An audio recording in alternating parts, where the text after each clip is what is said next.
I know KUIC is on a very tight schedule, and it turned out we were on a little bit too much of a tight schedule, and our apologies for being late, but thank you, all of you, for coming. The issue before us is huge, and I think you will find it very interesting and very compelling. But let me first mention it is an honor for me to be joined at this press conference with the gentleman to my left, David Feinwachs. And David Feinwachs is the individual who really has blown the whistle on major Medicaid fraud in Minnesota.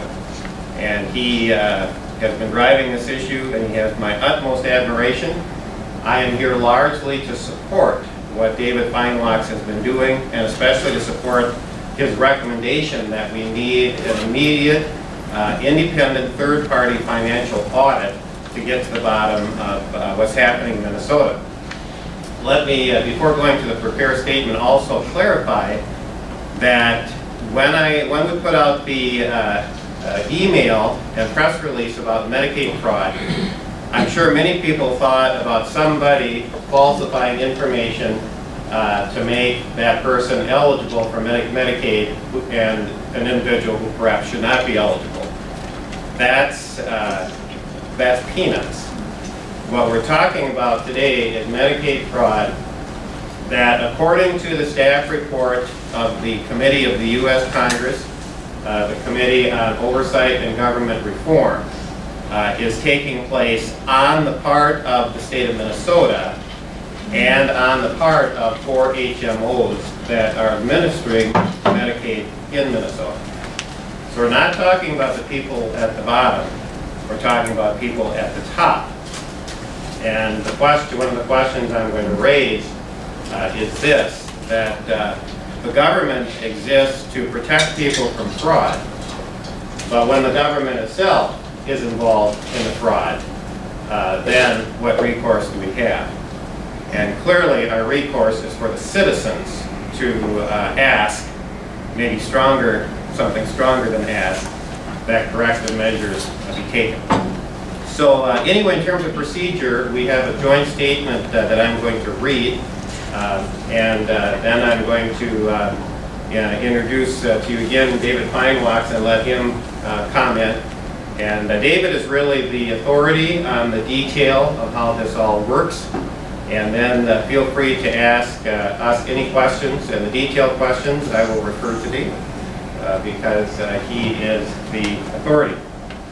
So let me begin with a little bit of repetition, but by saying that government plays an important role in protecting its citizens from fraud. But what happens if government itself is involved in the fraud? Then the citizens themselves must ask that corrective measures be taken.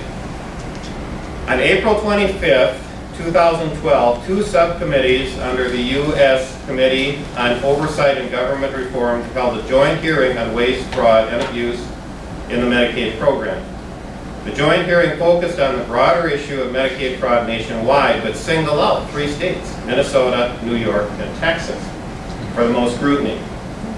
In preparation for this hearing, the research staff of the U.S. House of Representatives Committee on Oversight and Government Reform issued a report that is public information and is available at, if any of you want to get the URL from me later, I will give it to you. But if you do a search for Medicaid fraud, U.S. Committee on, House Committee on Oversight and Government Reform, it'll come right up. And I recommend that you read it. I think every American citizen should read this report. And I'm going to quote from we will quote from the report here extensively. But the staff report includes substantial evidence that large-scale Medicaid fraud has been occurring in Minnesota. Specifically, the staff report, if accurate, indicates that a number of state employees and 4 Minnesota HMOs have been participating in large-scale Medicaid fraud. The staff report states, and I'm going to quote several passages from the staff report, and I quote, Minnesota provides a stunning example of how states are failing to properly ensure the appropriate use of taxpayer dollars spent on Medicaid managed care. The state was intentionally, the word intentionally is significant, because fraud consists of intentionally misrepresenting information in order to obtain money or property from somebody else. The state was intentionally lowering the rates paid to the managed care companies for plans outside the Medicaid program, increasing the rates within the Medicaid managed care program. Minnesota was using this accounting trick in order to leverage the federal reimbursement of state Medicaid spending. In other words, the state was overcharging the federal government for Medicaid and subsidizing state programs with the overcharges. That, ladies and gentlemen, is fraud. Okay, that is fraud. If the above statement is accurate, then widespread fraud has been occurring in Minnesota. The staff report also states, and I quote, and I'm first going to, there's a quotation within a quotation, and this is from a letter written by Nancy Feldman, who was president and CEO of UCare, which is one of the 4 big HMOs.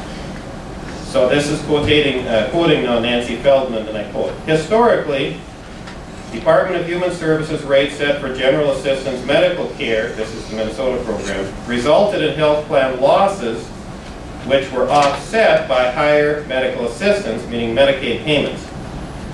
When general assistance medical care moved out of managed care in mid-year 2000, medical assistance Medicaid rates were not lowered to reflect this overpayment.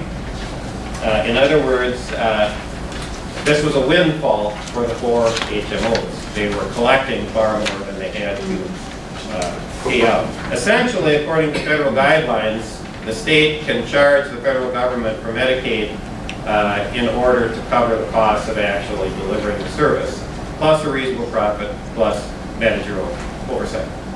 But you can't pad the accounts, essentially.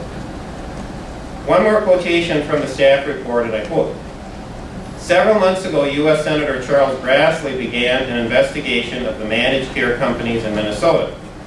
Information obtained through his investigation shows that the 4 HMOs in Minnesota were offsetting significant losses in state-only health plans with earnings derived through the Medicaid program. Moreover, Minnesota was overpaying the HMOs for their Medicaid portfolios to such a large extent that Medicaid overpayments in Minnesota may have even offset commercial losses those companies endured. At the end of 2010, Minnesota's 4 nonprofit HMOs had a total surplus of $1.6 billion. That's according to the Pioneer Press as quoted. Since these companies were operating as nonprofits, they essentially took their profits by increasing their reserves and paying their employees large bonuses.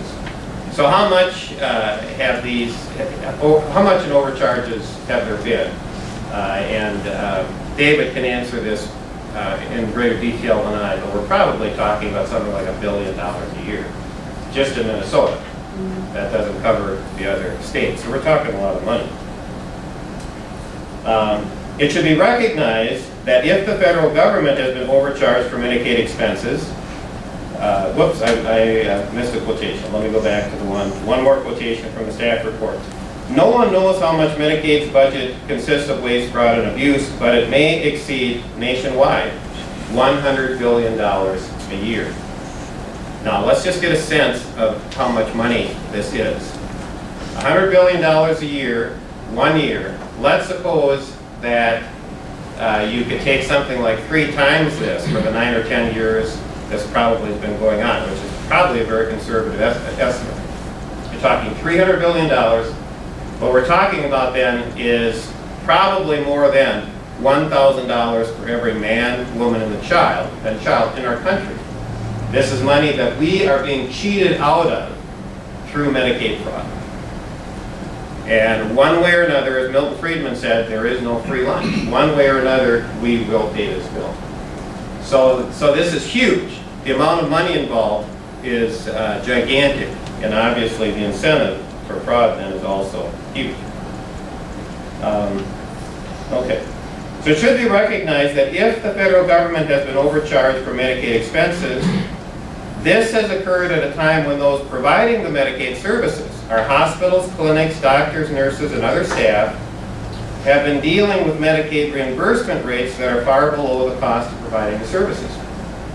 And yesterday I asked 2 days ago, I asked one medical doctor of mine the question, to what degree does what you receive from Medicaid cover your costs? And this individual said it's around 50%.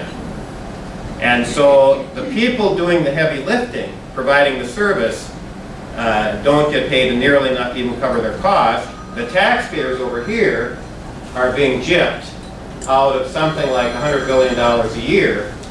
And so it's those in the middle, and here we're talking about largely the big HMOs, are benefiting from shortchanging both sides.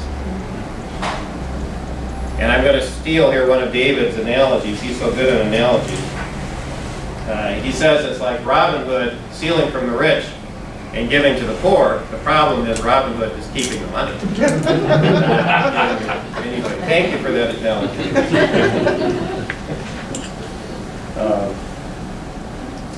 Then let me also add, it should also be recognized that if the federal government has been overcharged for Medicaid services, then it is possible that the state treasurer has also been overcharged.